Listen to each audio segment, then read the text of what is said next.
Bonjour aux vidéos 3. On va diviser ce vidéo en deux parties. La première partie, je vais le faire sur l'écran.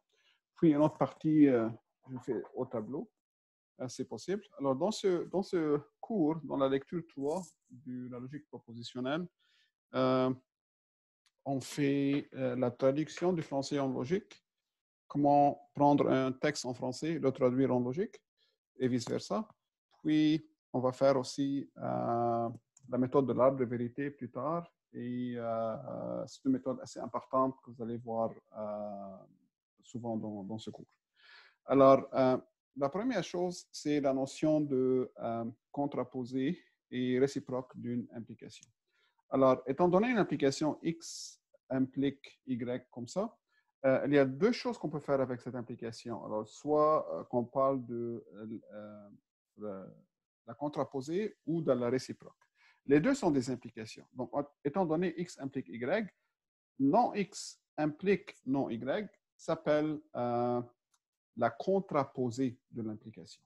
Donc, la négation de la conclusion devient l'hypothèse et la négation de l'hypothèse devient la conclusion.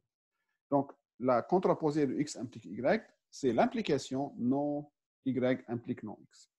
Et ensuite, pour l'implication X implique Y, on définit aussi la réciproque qui est Y implique X.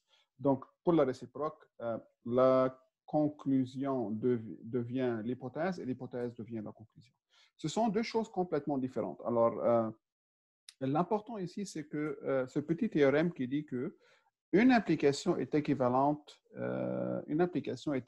à sa contraposée. C'est-à-dire, étant donné X implique Y, c'est la même chose que non Y implique non X. Ce sont deux propositions logiques équivalentes, comme on voit ici dans ce tableau.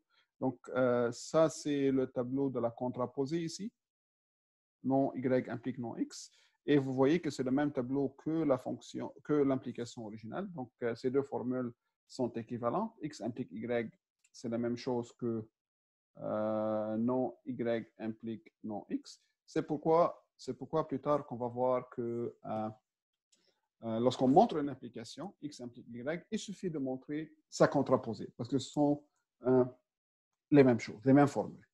Tandis qu'ici, le tableau ici nous donne le tableau de réciproque, Y implique X, et vous voyez que ce n'est pas la même chose.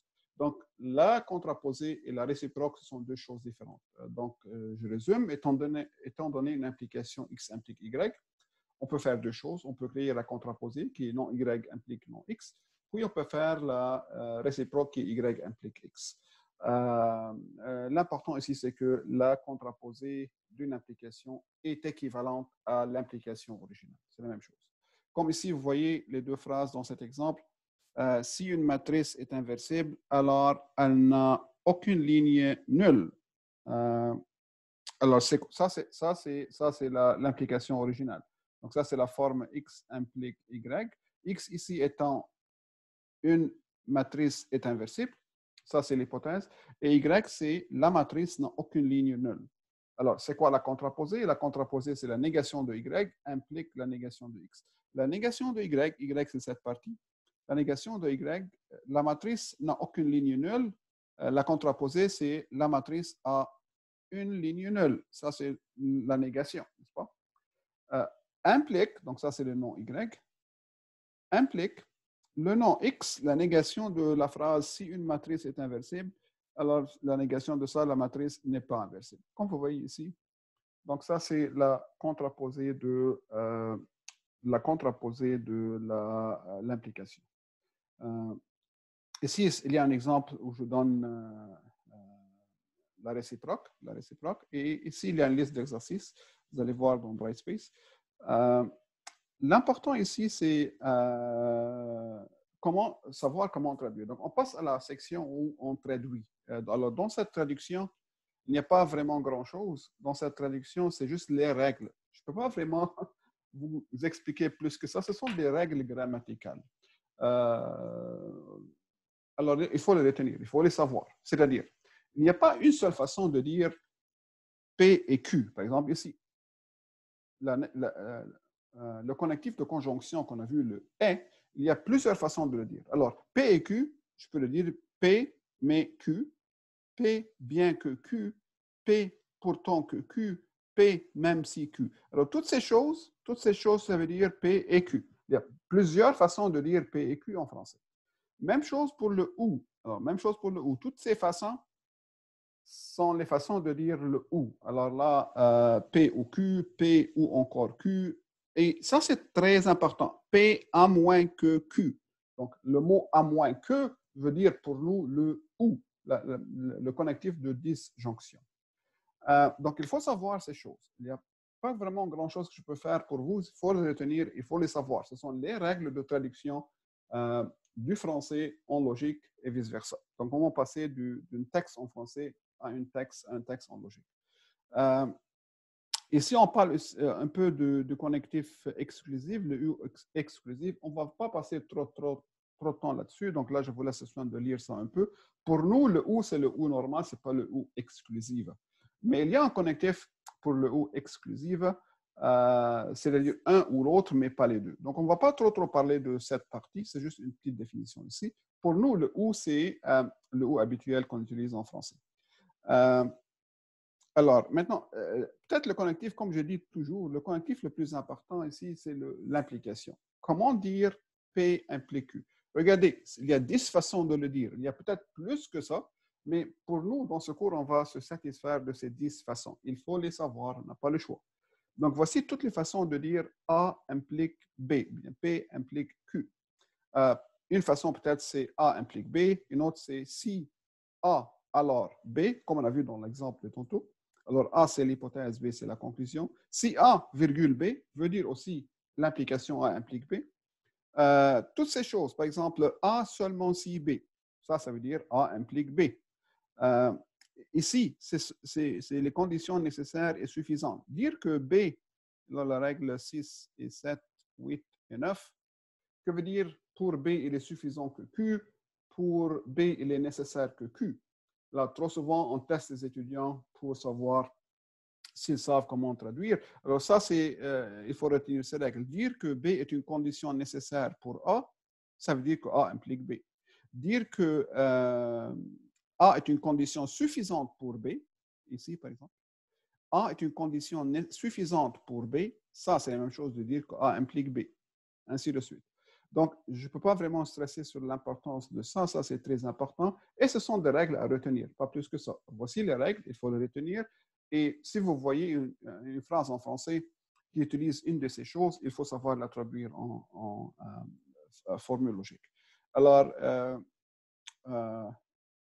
ici, il y a plusieurs exemples qui donnent les traductions. Par exemple, M est inversible implique M n'a aucune ligne nulle. Ça, c'est une application de la forme A implique B. L'hypothèse M est inversible. Et la conclusion M n'a aucune ligne nulle, ainsi de suite. Donc, toutes ces choses-là sont des exercices à regarder un peu dans le document. Puis, on arrive au le connectif de biconditionnel. Donc, on a vu le et, le ou, l'implication, la biconditionnelle. Voici les façons différentes de dire A si et seulement si B, ou bien P si et seulement si Q. Alors, une façon, c'est de dire P est équivalente à Q, ou bien P équivaut à Q, ou bien P est nécessaire et suffisant pour Q. Parfois, on dit P est une condition nécessaire et suffisante pour Q. C'est la même chose de dire que P si et seulement si Q. Pour P, il faut et il suffit que Q. Alors, toutes ces choses veulent dire tout simplement B si et seulement si Q. Donc, comme je dis, il faut retenir ces règles. Ce sont des règles à retenir pour la traduction du français en logique. Mais pour être honnête, alors là, dans le monde des apprentissages en ligne, vous aurez peut-être ces règles disponibles à vous lors de la traduction. Et ensuite, je continue à donner des exemples ici. Trop souvent, vous allez voir des exercices, et peut-être dans un examen partiel, de ce type. Alors là, regardez cet exemple ici, exemple 2.4 ici. Ici, je vous donne un texte. Le texte dit « Si Jean va à l'école, seulement si Catherine ne va ni à l'école ni travailler, alors ni l'un ni l'autre ne va à l'école à moins que les deux aillent travailler. » C'est un peu complexe cette phrase-là. Alors, je vais la lire de nouveau avec vous. Si Jean, ici, Si Jean va à l'école, seulement si Catherine ne va ni à l'école ni travailler, alors ni l'un ni l'autre ne va à l'école, à moins que les deux aillent travailler. Alors, si je regarde la forme globale de cette phrase, c'est de la forme si P alors Q. Si P alors Q. Ça, c'est la forme globale de cette phrase. Et je sais que cette forme veut dire P implique Q, n'est-ce pas? Si P, virgule, alors Q veut dire P implique Q. Alors, la phrase P, voyons si je peux avoir un crayon un peu moins... donc ici, peut-être un. Oui. Alors, la phrase P dit « Jean va à l'école seulement si... » Donc, dans l'hypothèse, l'hypothèse ici, c'est « Jean va à l'école seulement si Catherine ne va ni à l'école ni travailler. » Ça, c'est l'hypothèse de cette implication. Ça, c'est le P ici. Ça, c'est le P. Mais à l'intérieur de la phrase P, à l'intérieur de l'hypothèse, malheureusement, il y a un autre connectif qui est seulement si. Que veut dire le connectif seulement si? Que veut dire A seulement si B? Regardez les règles. Ça veut dire A implique B.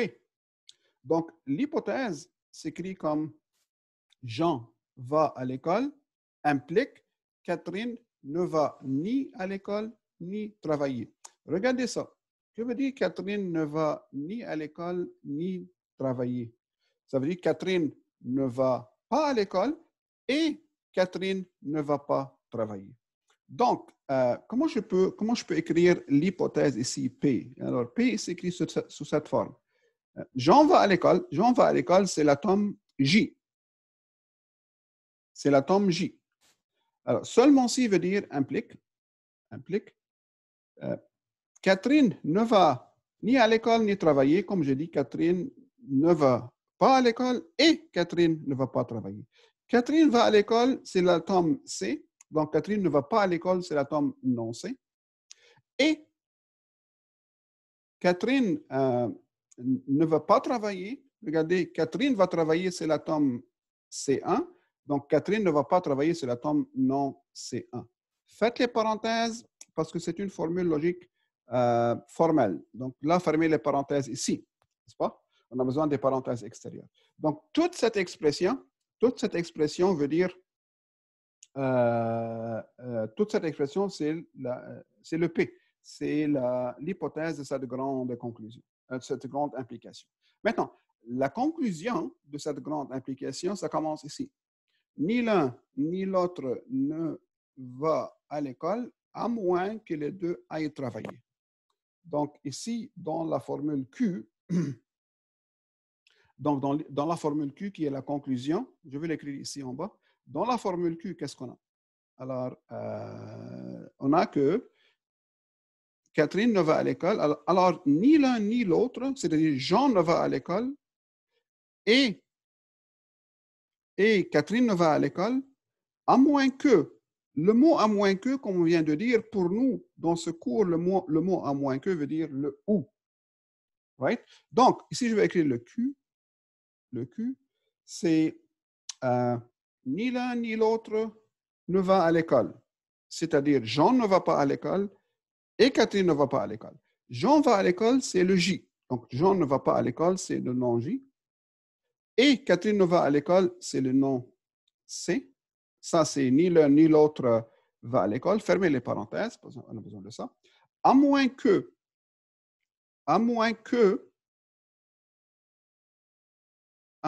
veut dire ou, donc le ou, les deux aillent travailler, veut dire Jean va travailler et Catherine va travailler. C'est un et. Donc, Jean va travailler, c'est J1, et Catherine va travailler, c'est C1. Et fermez les parenthèses. Donc, comme ça c'est le P, ça c'est le Q, tout ça, et je sais que ma formule complète, c'est P implique Q. N'est-ce pas? Donc, comme vous voyez ici, J implique non C1 et non C2. On revient là. J implique non C1 et non C2. implique, donc ça c'est ce qu'on a appelé le P, implique non J énoncé, donc le non J énoncé, ou J1 et C1. Donc ça c'est le Q. Mettez les parenthèses extérieures ici. Donc, voici la traduction du français en logique propositionnelle de cette petite phrase. Regardez cette phrase ici, un autre exemple, cette phrase ici. On vous donne deux atomes, l'atome S qui est Marie sortira, l'atome T qui est la mère de Marie se couche tôt, ces deux atomes ici. Et on veut traduire ce passage. La première dit Marie sortira, donc je vais l'écrire ici. Marie sortira seulement si sa mère se couche tôt. Donc, le connectif ici, c'est seulement si. Que veut dire P seulement si Q veut dire P implique Q, n'est-ce pas? Donc, je sais que cette phrase, c'est un seulement si, c'est la forme P implique Q. Marie sortira, c'est l'hypothèse. Marie sortira, c'est le S. Seulement si veut dire implique. Il faut faire attention, ce n'est pas un si et seulement si, c'est juste seulement si. Il y a une grande différence. Sa mère se couche tôt. Alors, quelle est cette phrase? La mère de Marie se couche tôt, c'est l'atome T. Regardez l'atome T. La mère de Marie se couche tôt. Donc, ça, c'est T. Ça, c'est la première phrase. Mais, sa mère se couche tôt, mais veut dire et, n'est-ce pas? A, mais, B veut dire et, mais sa mère se couche tôt seulement si Marie reste à la maison. Donc, regardons. Mais, veut dire et, sa mère se couche tôt, c'est-à-dire la mère de Marie se couche tôt qui était, seulement si, c'est implique, Marie reste à la maison. Marie reste à la maison, c'est la négation de Marie sortira. Donc, c'est la négation de S. Okay? Donc, Marie sortira seulement si, veut dire S implique sa mère se couche tôt. Sa mère se couche tôt veut dire T. Et, le mais se traduit en et. Sa mère se couche tôt, seulement si, sa mère se couche tôt veut dire T. Seulement si Marie reste à la maison. Marie reste à la maison, c'est la négation de S. Est-ce que ça, c'est une formule logique formelle? Non. Qu'est-ce qu'il manque? Les parenthèses extérieures. Donc, voici la traduction. Et dans la deuxième partie de ce vidéo, je vais faire la méthode de l'arbre de